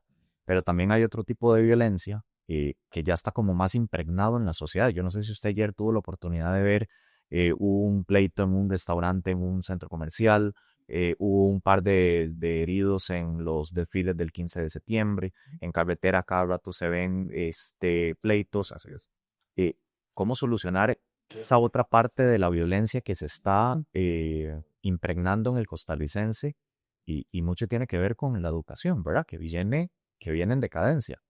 ¿Cuál sería el plan que tiene usted para eventual gobierno para solucionar este tipo de problemas? Los dos ligados, ¿verdad?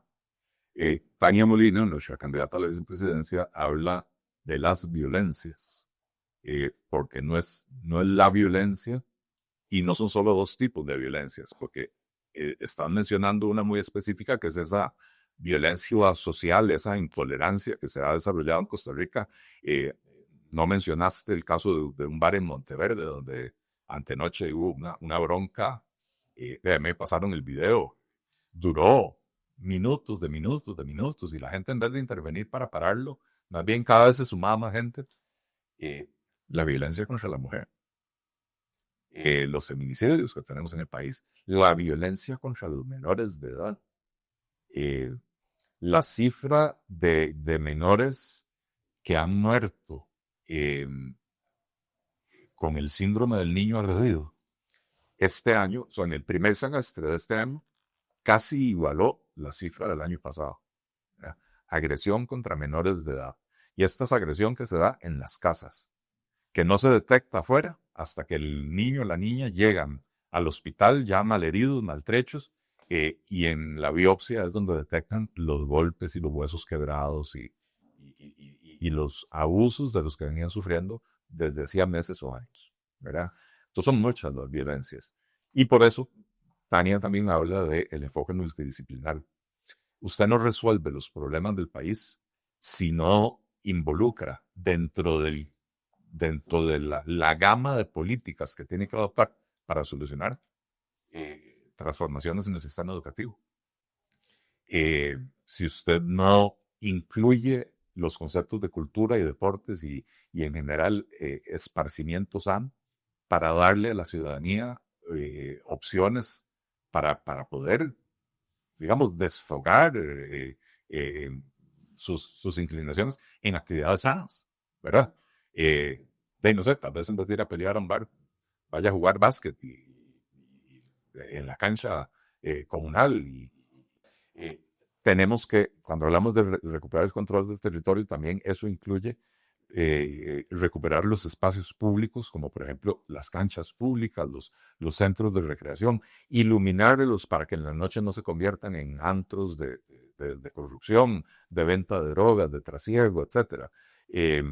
Entonces es una política integral que tiene que empezar ciertamente desde la base, y esto quiere decir desde la enseñanza temprana, desde la primaria, eh, inculcando valores, cívica. La educación cívica en este país dejó de darse o yo no sé qué ha pasado, pero aquello de, mire, abra la puerta o sea, dale el asiento a los adultos mayores, sea cortés, ayúdele al no vidente a cruzar la calle. Esas cosas se dejaron de enseñar en este país. Y no son cosas que vienen naturalmente, son patrones culturales que hay que aprenderlos en algún lugar. Y hoy tenemos el problema de que tenemos una generación que no recibió nada de eso, que son los que hoy son adultos que están metiéndose en cuanta bronca pueden verlo. Están esperando para ver una bronca para ir a meterse a volar un piñazo a alguien, ¿verdad? No es algo fácil de resolver y no es algo que se resuelva rápidamente. Lo que sí puedo decir es que en la medida que uno tenga éxito en controlar la mayor fuente de violencia en el país, que es la de los grupos criminales, la del crimen organizado y el narcotráfico, tenemos más recursos para vigilar en otras partes, pero también donde empieza a disminuir el nivel de violencia que uno ve en los noticieros, etcétera, empieza a permear hacia abajo. Es que, ¿qué pasa? los seres humanos somos interesantes en alguna medida. Se lo pongo de esta manera, Marcelo. Yo no sé si usted ha viajado a Estados Unidos. El costarricense, cuando maneja Costa Rica, hace un tercer carril donde solo hay dos. No cede el espacio, gira a la izquierda cuando hay un semáforo en rojo, etc. El costarricense se va de vacaciones a Miami, alquila un carro y maneja como el ciudadano modelo. ¿Por qué? Porque sabe que si lo agarran, la multa no es de 20,000 pesos, la multa es de 600, $800. Porque sabe que si lo agarran manejando borracho, va para el bote de una vez, ¿verdad? Entonces, no es que el costarricense no pueda, es que el costarricense se acostumbró a que aquí no hay reglas, ¿verdad? Entonces, en la medida que logremos controlar por lo menos disminuir significativamente esta violencia criminal y disminuir la actividad criminal, en el momento en que todos los miércoles desde Casa Presidencial se dé un discurso de respeto y no de insolencia, de mala crianza, de chabacanería, de pachuquismo, de ataques constantes, de violencia política, la gente empieza a ver otros ejemplos y esos ejemplos empiezan a permear. Entonces, es un tema que hay que, insisto, atacar con un enfoque multidisciplinario. ¿Usted sí cree que es reflejo de lo que la gente ve en la figura mayor del presidente? Bueno, yo no puedo decir que todo lo que pasa sea el reflejo de eso, pero sí puedo decir que cuando la gente ve que el presidente de la República tiene esas actitudes, mucha gente dice que si el presidente Coelho también. Don Eli, con esto del el ejemplo que me puso de Estados Unidos, ¿a usted le gustaría hacer más fuertes las penas por infracciones de la ley de tránsito? ¿Hay alguna idea en concreto para lograr eso? No es algo que estamos planteando, porque en Costa Rica lo que está faltando no son penas más fuertes, es mayor vigilancia en carretera, mayor uso de la tecnología para ejercer esa vigilancia en la carretera y hacer que la gente pague las consecuencias. Es que hoy en día, yo vivo en Escazú. Cuando usted sale por la ruta 27 para venir a San José, llega a la salida circunvalación, hay un carril extra que es para salirse hacia la circunvalación. Ese carril está atascado. Entonces la gente usa el primer carril, que se convierte en el carril del centro, para hacer fila para salirse hacia la circunvalación. Bueno, ya ahora en los últimos 2 años, la gente está usando el tercer carril. Y entonces si usted va para San José y usted se monta en el tercer carril para seguir recto, resulta que igual se tiene que detener porque alguien 5 carros adelante suyo paró porque está esperando a ver en qué momento se puede meter a la derecha para salir hacia la circunvalación. Entonces, la gente no está pagando las consecuencias de sus infracciones, porque no tenemos una policía de tránsito suficiente, hay muy pocos policías de tránsito, porque las prioridades no sé a dónde están. En este gobierno yo no he logrado ver cuáles son las prioridades.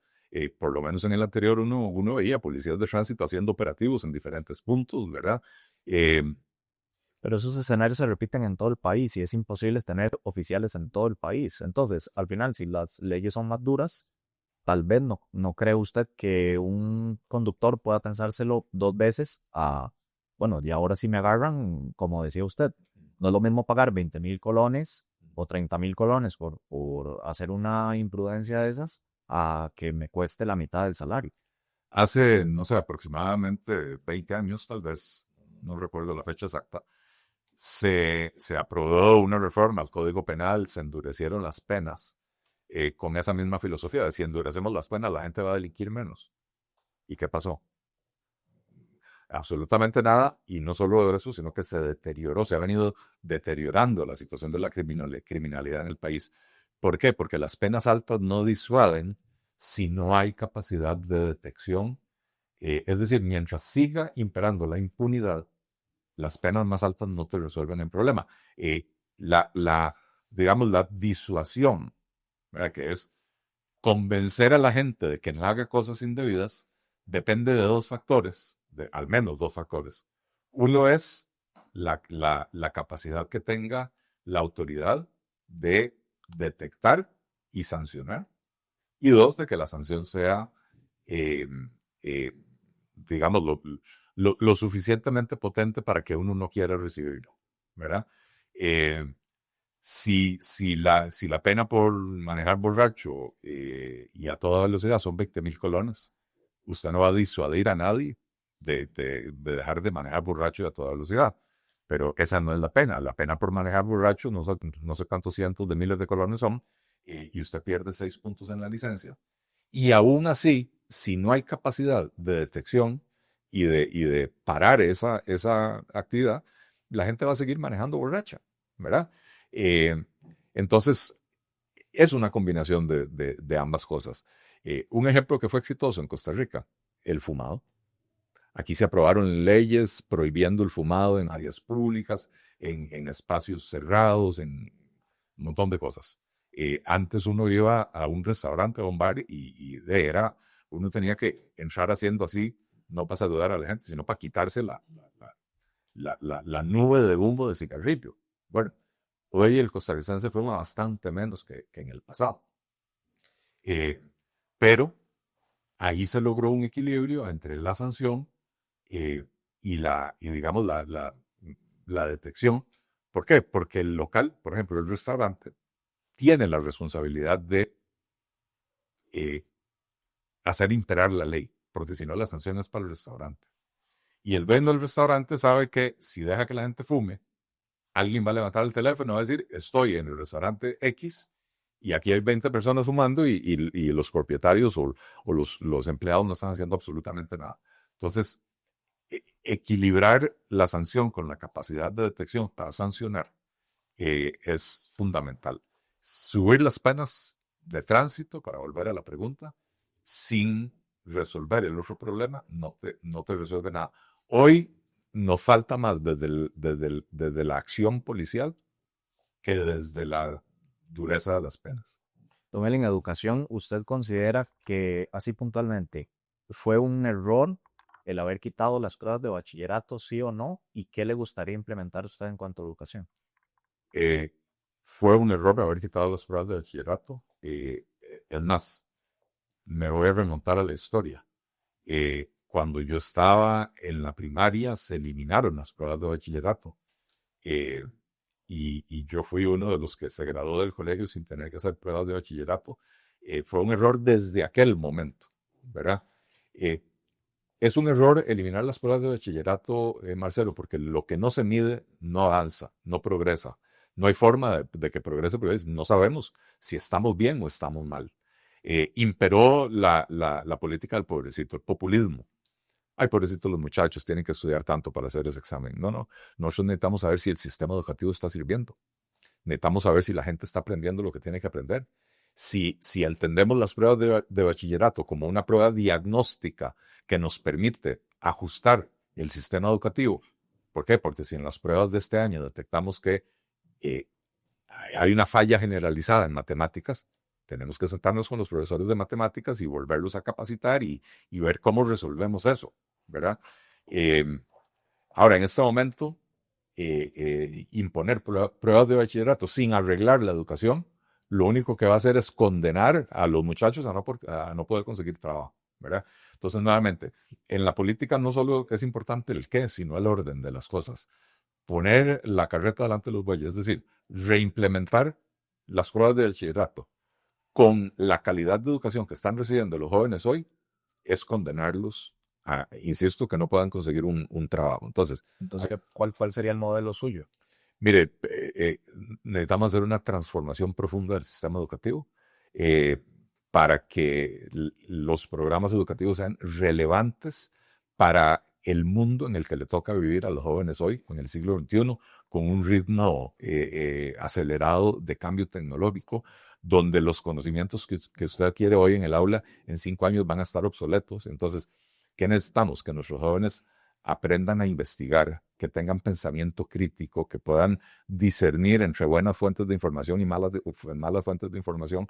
Eso es importantísimo porque en Internet prevalece o lo que más hay son malas fuentes de información.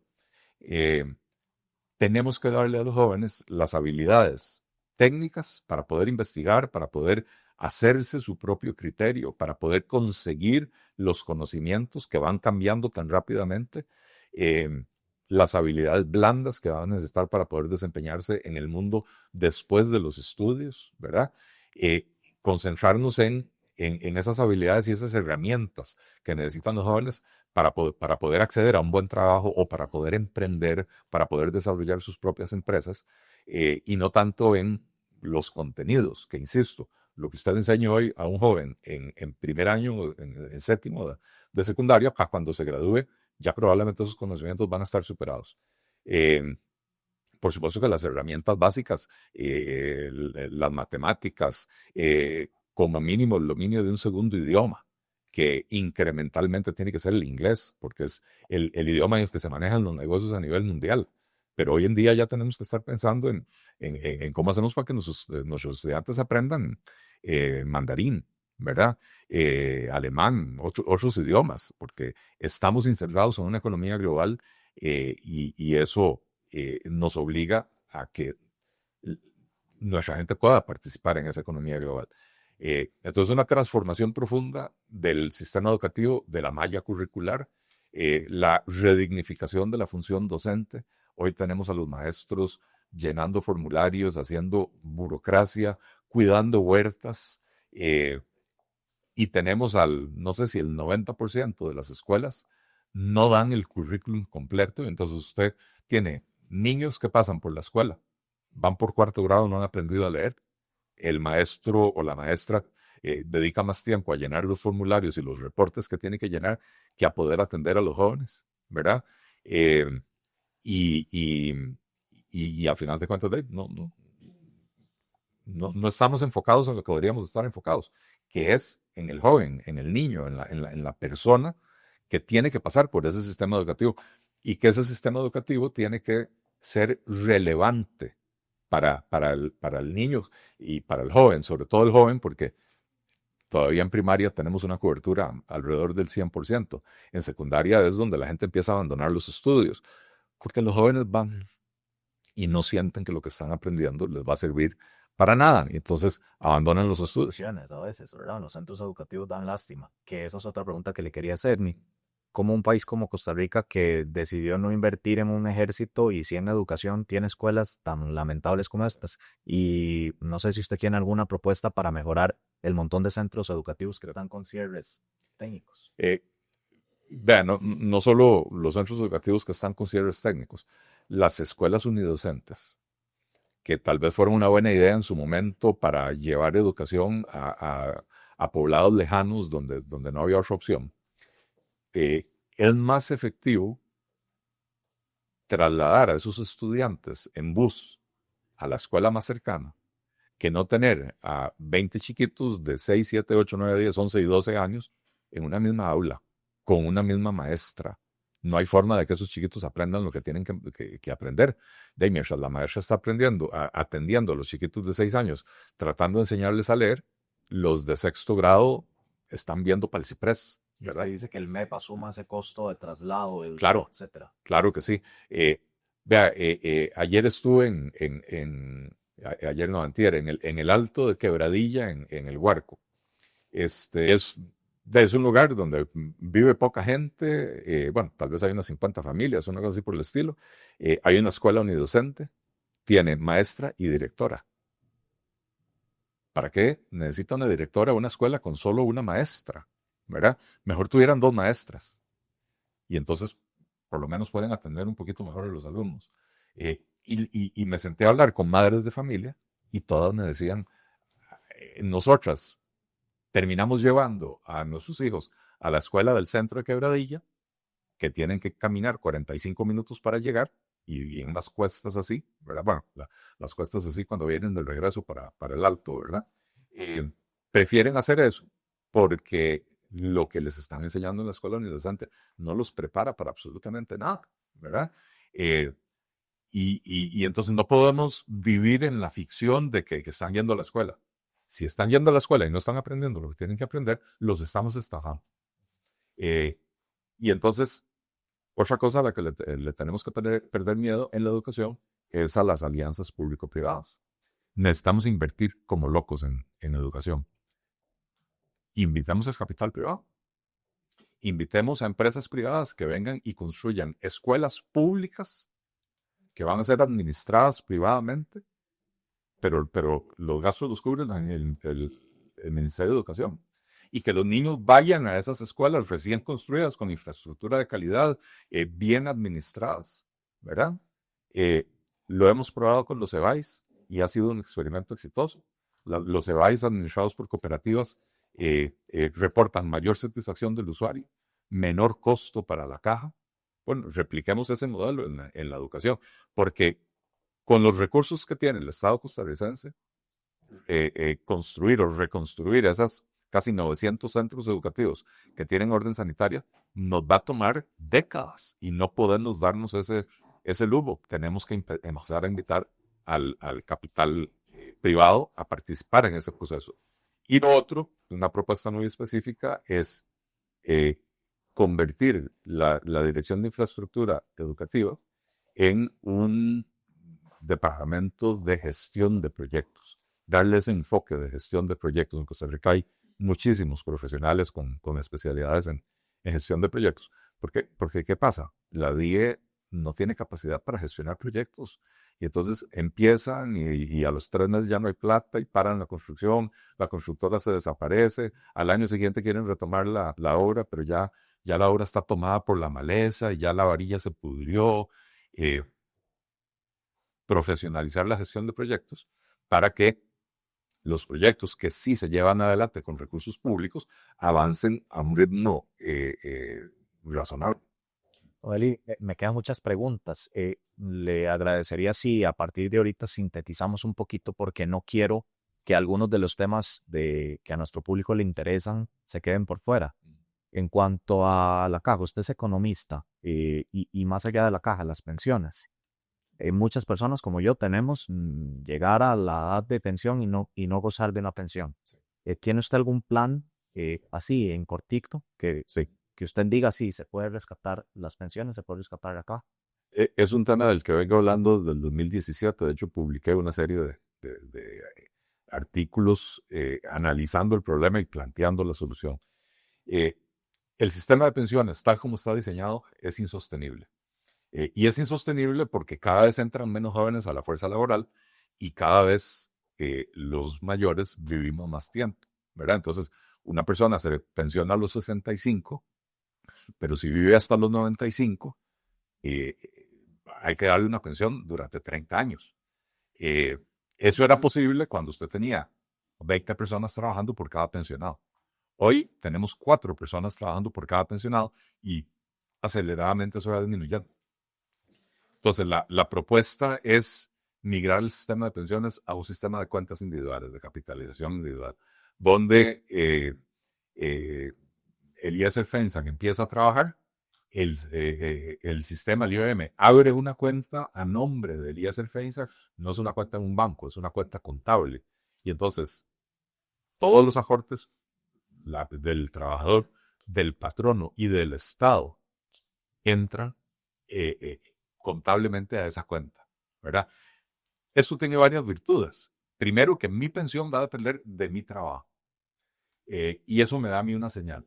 Si yo decido irme a la informalidad, desaparecerme del sistema por 10 años, imagínense una persona que entra a trabajar a los 20 años, perfectamente dice, voy a hacerlo en la informalidad por 10 años, después a los 30 entro a la formalidad, trabajo desde los 30 hasta los 65, en 35 años completo las cuotas. Entonces, ¿para qué cotizo todos estos primeros años? Bueno, porque si usted está en un sistema de cuotas individuales, todos los años que usted deje de cotizar, le hacen la pensión más pequeña. Todos los años que usted cotice, le agregan a su pensión. Porque se va sumando a la cuenta todo lo que usted aportó, pero todo lo que su patrono aportó por usted y todo lo que el Estado aportó por usted. Es la única forma de hacer el sistema de pensiones sostenible. Eli, vivienda, muchísimas personas están en un limbo, ¿verdad? Hay bonos de vivienda para los que son tal vez familias muy pobres. Las personas de clase alta pues no tienen dificultades para construir una casa, pero hay hay como hay un limbo ahí en la clase media que le cuesta demasiado construir una casa, o sea, tiene que embarcar por más de 40 años. ¿Hay alguna solución para eso? Sí, nosotros estamos trabajando en un planteamiento para que es precisamente de acceso a la vivienda para la clase media, por lo que vos decías. Eh, la gente de menores ingresos tiene la posibilidad del bono y la gente de ingresos altos no tiene esa necesidad. Eh, Acceso a la vivienda depende de dos cosas, básicamente. Una es disponibilidad de vivienda a un precio razonable y la otra es acceso al crédito, que es usualmente el obstáculo que tiene la persona de clase media. A veces la persona tiene el ingreso necesario para calificar para el crédito, pero no los ahorros necesarios para pagar la prima. Entonces estamos desarrollando un planteamiento que involucra la posibilidad de financiar la prima con garantía, que, bueno, estamos viendo exactamente cómo garantizar esa prima, pero podría ser incluso con los recursos que la persona tiene acumulados en el ROP. No es retirar el ROP, es nada más poner el ROP a responder como garantía, ¿verdad? De manera que va a financiar esa parte, con programas específicos para atender a los jóvenes profesionales que hoy demandan vivienda, y ahí está empezando a haber oferta de vivienda, digamos, eh, apartamentos pequeños, que es lo que está buscando la gente joven, pero la mayor parte de esa oferta es de precios muy elevados. Necesitamos llevar eso a vivienda accesible. Eh, y acceso a la vivienda para las familias de clase media y para los hogares liderados por mujeres. En transporte, don Eli, yo no sé si realmente la solución sea abrir más carriles, ¿verdad? Pero la pregunta que todos nos hacemos es por qué Costa Rica no puede aspirar a más, ¿verdad? A un tren de mayor calidad, un transporte público de mayor calidad que te ayuda a descongestionar las carreteras o un metro como en otros países vecinos, Panamá. ¿Por qué Costa Rica no puede avanzar en ese tipo de conversación? No ha podido porque han imperado los intereses particulares. Eh, Veo usted que cuando se cerró el tren a Limón, surgieron las empresas de transporte por carretera, los traileros, y cuando se ha querido implementar cualquier otro tipo de solución, el lobby de los traileros era un lobby que tenía mucho poder en los gobiernos y entonces impedían que avanzara cualquier cosa. Entonces hace falta determinación, hace falta más alianzas público-privadas, invitar al sector privado nuevamente a invertir en estas cosas porque con los recursos propios del Estado no logramos resolver el problema urgente, pero sobre todo algo que vos apuntás, transporte público. El transporte público es vital, es fundamental. En la medida que haya un sistema de transporte público de buena calidad, confiable, con horarios mm, que la gente pueda confiar que si el bus dice que va a estar ahí a las 8 y 7, va a estar ahí a las 8 y 7. eh, en esa medida, la gente empieza a dejar el carro en la casa. Yo trabajé varios años en Estados Unidos, eh, y tengo que decir que uno de los criterios para buscar casa, bueno, yo me fui a trabajar a Estados Unidos, me contrató una empresa, y uno de los criterios para buscar casa donde irme a vivir era que hubiera transporte público para poder llegar. Y entonces yo vivía en un lugar, caminaba 100 metros a la parada del bus. Yo tenía, en esa época era en papel, ¿verdad? Entonces uno andaba con el horario del bus en papel, y uno sabía que había un bus a las 7:52 y había otro bus a las 7:58. Que si yo no estaba ahí a las 7:58, el bus de las 8:05 me hacía llegar tarde, ¿verdad? Eh, y entonces yo podía confiar, el bus nunca me falló, siempre estaba ahí, yo me iba en bus, una delicia, uno va en el bus sentado leyendo. Los buses tienen que ser buses de calidad y no tiene que ir la gente como en latas de sardinas, todos empacados uno encima del otro con comodidad, ¿verdad? Eh, Ese es el mundo ideal, pero con nuestras calles colapsadas, ¿cómo lo hacemos? bueno, hay que primero, vos hablabas de metro o tren rápido, trenes de las cercanías, ese tipo de cosas, ¿verdad? Para sacar carros de las calles. Y segundo, por lo menos en las ciudades, buena parte del problema lo provoca la falta de vigilancia policial. Si vos tratás de bajar por, no sé, Avenida Primera o alguna de esas, ¿verdad? Las presas las provocan personas que se parquean a ambos lados de la calle donde está claramente pintada de amarillo y no hay policía que aparezca y no hay cámaras de vigilancia para mandarles una multa renota. Y entonces esa vigilancia es necesaria para que con la infraestructura limitada el tránsito pueda fluir un poquito mejor. Las calles que tenemos hay que arreglarlas, y muchas veces son intransitables por los huecos y todo lo demás. Todas esas son medidas que agilizan el tránsito. Pero reitero que en la medida que el servicio de bus sea de calidad, sea confiable, tenga horarios establecidos, ¿cómo se llama? Y sí, en algunos lugares hay que hacer carriles exclusivos, pero hay que hacer que se cumplan los carriles exclusivos. Es que aquí, ¿qué pasa? Carril exclusivo para buses y los buses andan en el otro. Carril exclusivo para buses y los carros andan en los carriles de buses, ¿verdad? Y usted se va a España y usted ve ciudades donde hay carriles exclusivos para los buses. Incluso han empezado a poner como tipo tranvía, buses eléctricos con conexión al cable ahí arriba. Y van por su carril dedicado. Y entonces se brincan las presas, llegan mucho más rápido, la gente va cómoda, la gente va segura. Y eso es a lo que tenemos que esperar. Yo le compro lo del carril exclusivo, pero si siguen siendo los mismos buses hechos leña, como están ahorita, la gente igual no va a querer utilizar el transporte público. ¿Cómo hacer con esa otra problemática? De cada 7 años se vencen las concesiones de los buses. Y cada 7 años el país ha tenido la oportunidad de cambiar las condiciones. Porque la concesión de bus no es un derecho divino. Es un derecho que se gana un empresario ofreciendo un servicio. Las condiciones del servicio las tiene que exigir el Estado. Entonces el Estado tiene que decir, a ver, ¿usted quiere renovar su concesión? Estas son las condiciones que me tiene que ofrecer, ¿verdad? Y no se ha hecho, o sea, se han desperdiciado esas oportunidades eh, eh, cada vez que se ha tenido esto, ¿verdad? Ahora tenemos un problema, que es que, si no me equivoco, la última vez que vencieron las concesiones fue a principios de este gobierno, si no me equivoco. Y entonces la próxima vez será hacia finales del próximo gobierno, ¿verdad?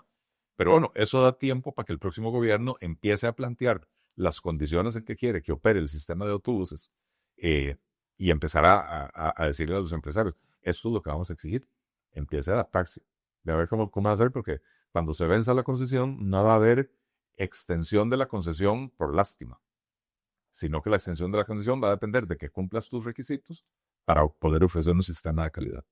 Recursos naturales, don Eli, ¿usted le interesaría en un eventual gobierno explotar algún tipo de recurso natural o hacer más pro medio ambiente? Mire, Costa Rica le ha apostado a un modelo de desarrollo que incluye una reputación de país verde, de país ecológico, que ha sido fundamental para el éxito de nuestra política de atracción de turismo.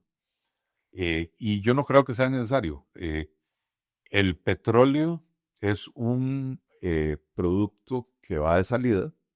En los próximos 25 años probablemente va a desaparecer, se dejará de usar.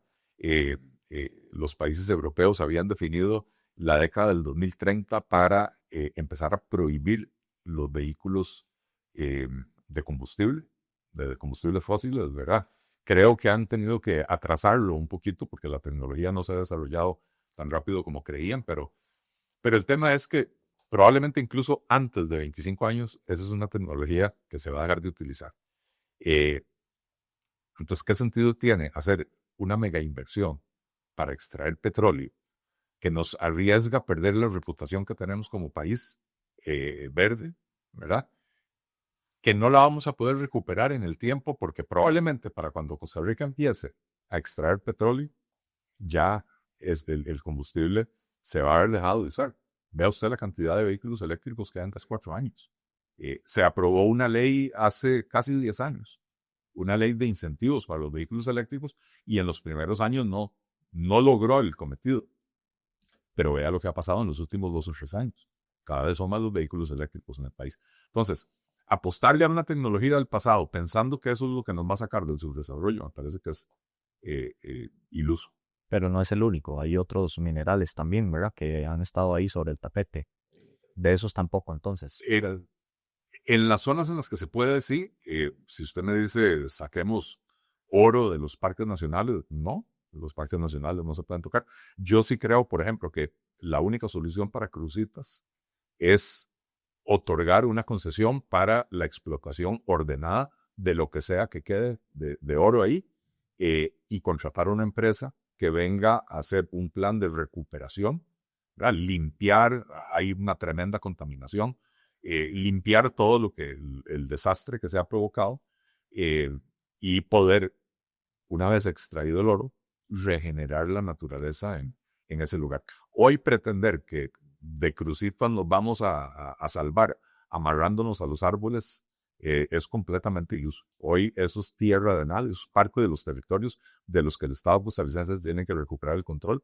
Eh, pero tampoco podemos pretender que con nuestra policía civil vamos a detener a cientos, si no miles, de migrantes que vienen y entran, usan métodos contaminantes y se van, ¿verdad?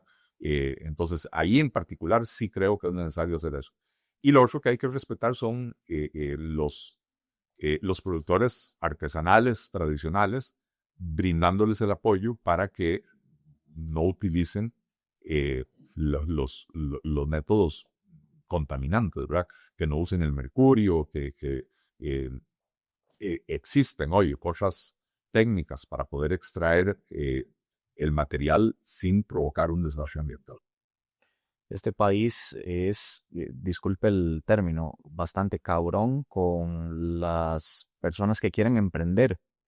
Conozco una persona que tiene meses esperando, se puso un local de comida y tiene meses esperando que le aprueben si puede poner una mesa para que la gente se siente a comer.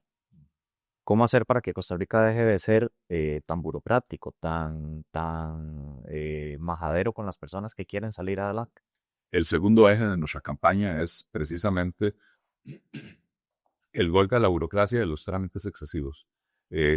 Estamos planteando digitalizar el 100% de los trámites que se pueden hacer con el gobierno.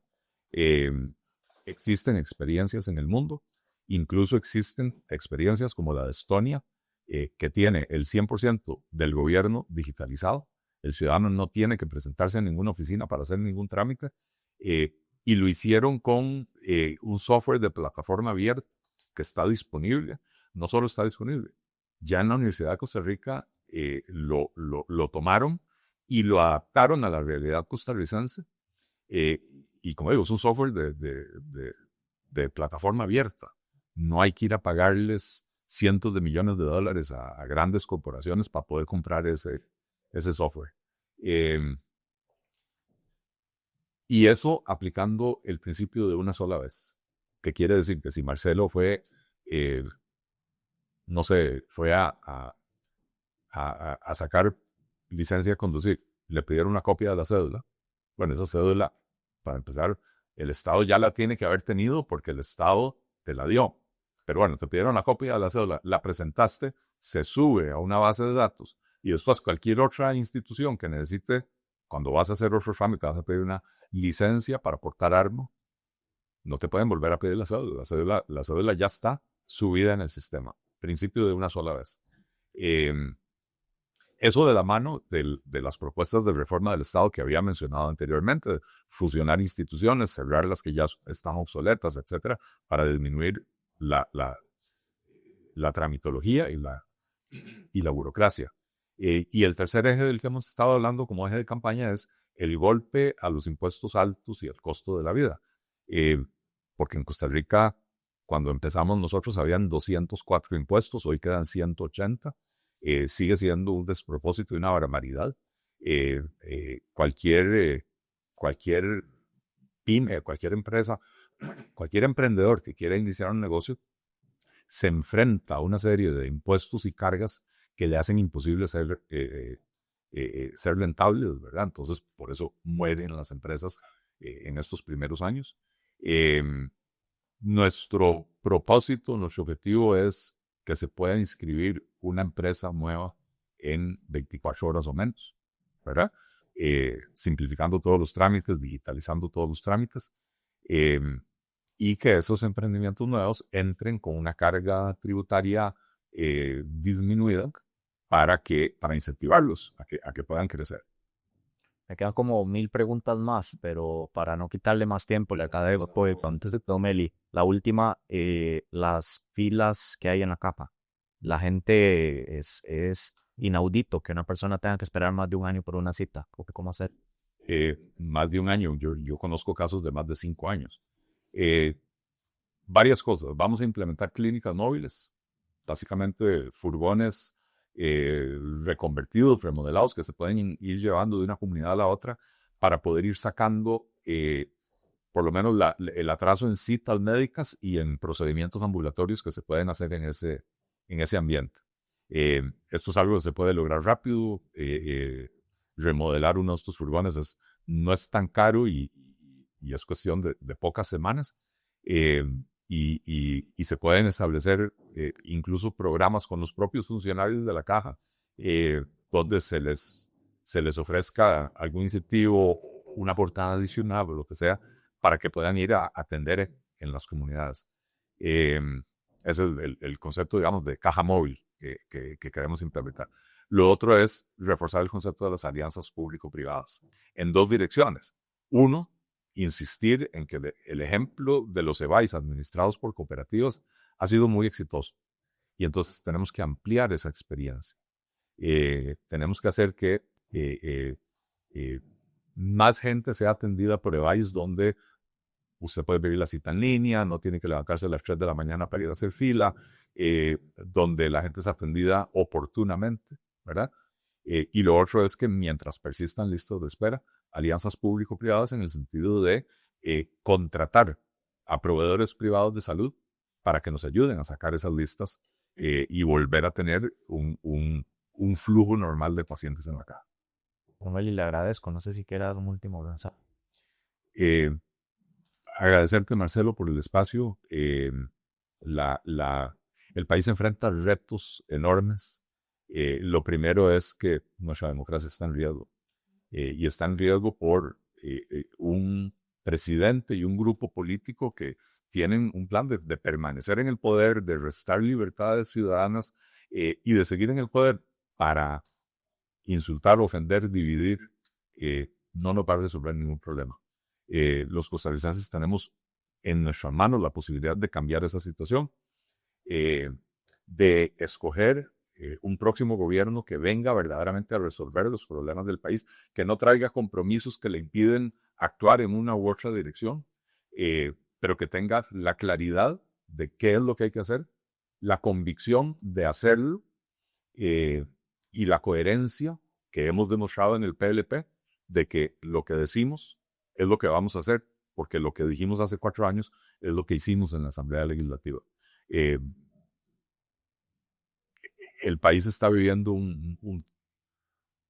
tiempos complicados, cruciales, y lo primero que tenemos que hacer es erradicar esta maldición de los grupos criminales, de los grupos narco, para que la gente pueda vivir en paz, para que las madres se queden tranquilas cuando sus hijos salen a jugar a la calle, o que estén tranquilas cuando salen caminando a la escuela, para que las noches sean para celebrar y no para esconderse en la casa. Un país donde la gente pueda emprender y trabajar en libertad sin tanta traba, tanto obstáculo, y un país donde la clase media vuelva a ser imparable, la clase media vuelva a ser poderosa, porque es la que genera prosperidad para el país. Sí es posible. Hay que perderle el miedo a tomar decisiones difíciles y hay que perderle el miedo al éxito. Es que muchas veces en este país no tomamos decisiones porque nos asusta las consecuencias. Si seguimos haciendo lo mismo de siempre, ya sabemos cuáles son las consecuencias. Costa Rica sin miedo al éxito. Perdón, se me olvidó una ya, rapidito. Ya Rodrigo Arias se animó a decir que él sí le va a levantar el fuero a Rodrigo Chávez. ¿Usted? También hemos revisado el expediente. Nos parece que no, sin entrar a condenar al presidente, me parece que hay elementos suficientes para que se dilucide en un juicio si las acciones del presidente constituyen o no constituyen un delito. Pero sí me parece que ahí están los elementos. Lo único que le están pidiendo a la Asamblea Legislativa, ojo, no es condenar al presidente de la República, es permitir que la acusación pueda ser llevada a juicio. ¿Y esa posición es personal o el partido va a tomar la misma? Es el partido. Perfecto. Eli, muchísimas gracias. Muchas gracias a vos, Marcelo, y muchas gracias a toda la audiencia.